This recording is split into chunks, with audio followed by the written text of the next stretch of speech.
Bonjour à tous, veuillez vous inscrire pour recevoir nos nouvelles quotidiennes. Pitié-Salpêtrière, Philippe condamne l'intrusion, Mélenchon crie au mensonge. Une dizaine de manifestants se sont introduits au sein de l'hôpital parisien en marge des manifestations du 1er mai. La France insoumise défend les mis en cause, affirmant qu'ils se protégeaient.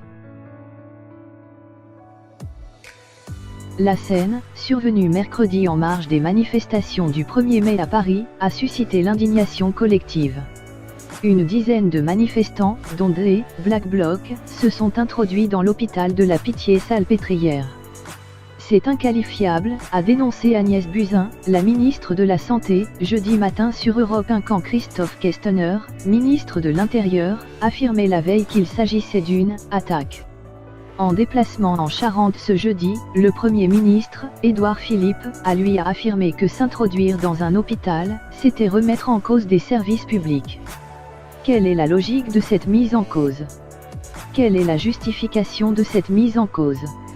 C'est tout proprement inacceptable, a-t-il martelé.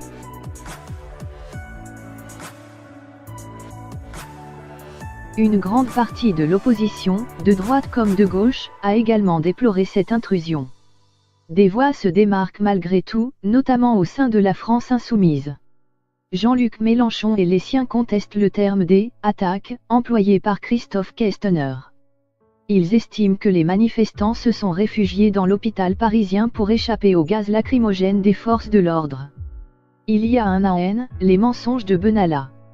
Cette année, les mensonges de Castaner sur la pseudo-attaque de la Pitié-Salpêtrière. La Vérité, première des victimes des hommes de main de Macron, a raillé le leader du parti sur Twitter. Prudence.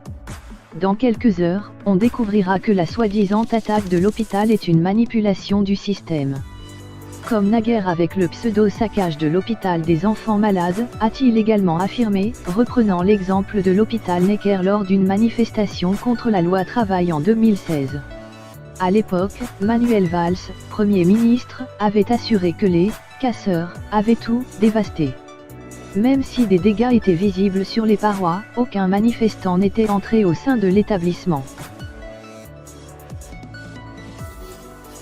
Les médias relaient sans prudence une soi-disant attaque de la Pitié-Salpêtrière par les manifestants du 1er mai. Pourtant, les seules images disponibles à cette heure montrent des manifestants qui se réfugient pour échapper au gaz lacrymogène.